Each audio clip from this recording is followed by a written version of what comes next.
right, so Spec 10. So I want to talk to you a little bit about how we started this at our track. So me and my partners here, we started out at Southern Indiana. It's a black CRC carpet track, and you know, there was a lot of different classes in the beginning, and it seemed to be that a lot of the guys that spent the most money were the ones that won on a weekly basis, and they kind of chased off the newbies that were trying to get into this class. So it was another big reason that we really wanted to start this class that could be friendly for everybody.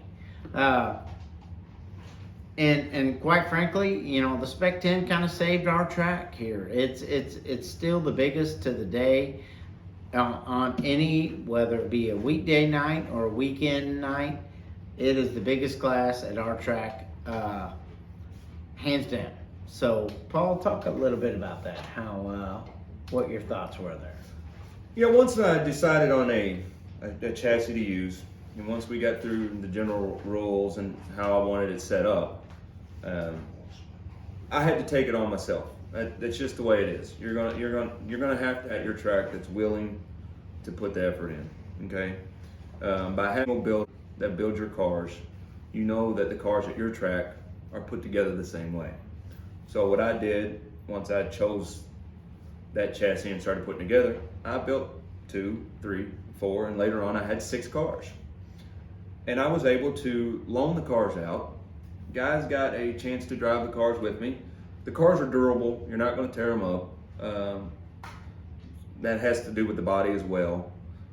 Being square and the fenders are covered and the tires are covered. So durability, they're a good car. So if you got some guy who's fairly new, maybe drives a Slash or something like that, you get them in one of these cars, you say, hey, try it out. Yeah. See what happens. And then once they've driven it a couple times, and you do have to drive them, you have to lift in the corner. And once they get a feel of it, they'll come to it by themselves. They'll want to buy a car, and then pretty soon you can sell the car that you maybe had a loaner or two. And that's how you get it started. It's pretty simple. You don't have a whole lot of expense. Like I said, they're not super expensive.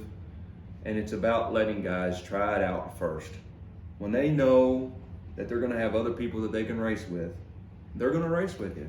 And one of the biggest things, and I want to say this again, I said it in the last segment, you got to have fun. If you're not laughing and you're not having a good time, you're doing it wrong. You know, and you can't be afraid to have a little rubbing. You know, a lot of guys get upset when they get touched and stuff like that, and that's what I mean by 2 different types of racers. You got racers that want to have a good time, and this is the class for them.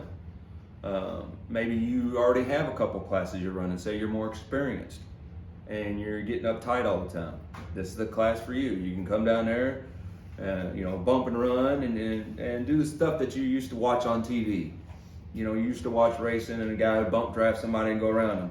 You bump draft in a pan car, it's done. Yeah. Everybody tears everything up. These cars, you don't have to worry about that. You're just there to have a good time. Bring fun back to the racetrack. Yeah, I think that's precisely what you've done here, Paul. I think we all seen a need for something like this. And, I can speak for myself. When I first started coming to Southern Indiana, I struggled. Originally I started out at the street stock class, and then I realized that, people were buying these expensive motors and cherry picking these motors in order to win, even though I put countless hours into this. And there's a lot of aggression when you got into somebody, and yes. it kind of took the love out of it. And then, I think it was you that introduced me to this class. And I think you were probably driving a loaner. Yeah, I was driving a loaner in the beginning, and I immediately fell in love. I'm like, wow, this is what racing's supposed to be like. This is what the fun is supposed to be like. We all do this for a hobby, a release to what we do each and every day. And the first time you loaned me that car, I was hooked. Yes. I'm like, this is fun. We were all laughing, having a good time, and even more so, we're still competitive by nature, and we all had a fighting chance, like you said in the earlier segment. We still had a fighting chance. And that's the key. That's one of the keys of speccing everything out. Right. You can drive door to door, corner to corner with each other. And when you can do that, guys will enjoy themselves. That leads to friendships, and friendships lead to more people at the track. I mean, it's that simple. Well, I mean, yeah, I mean, you can use our track as a testament. I mean, it has been it is still to this day the biggest turnout every weekday and weekend, biggest turnout for everything. Yeah, and we just went up to the firecracker race as a perfect example. Yeah, And we Tuesday's over. And we were still the biggest class, bigger than all the pan cars and everything else. We were still the biggest class, and most of the time that is because people are watching us have fun again. They're watching guys enjoy the track. They're watching each other help each other out. They're watching that camaraderie where everybody's sticking together and enjoying the racing.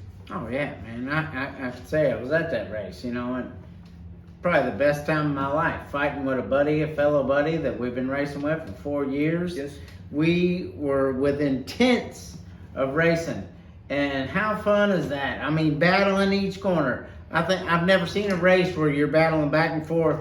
You look in the stats and it's like first to second, first to second, first to second. That's right. And you and I have had the same thing. I mean, that's what it's supposed to be like. And we don't have a mint invested in this. No, that's true. And if you do break something or somebody rubs somebody out, you're not out $200-300 to fix it. That's correct. And as we mentioned earlier, the cars are durable. The parts are affordable.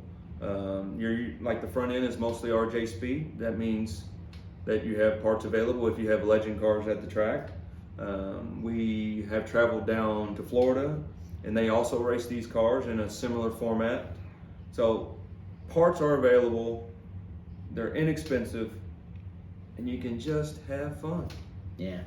Well, that was the missing ingredient, I think, to this hobby. I mean, especially when it comes to CRC black carpet. Yes. It's always been such a competitive thing, and it's probably the most obscure racing format when it comes to RC racing in general.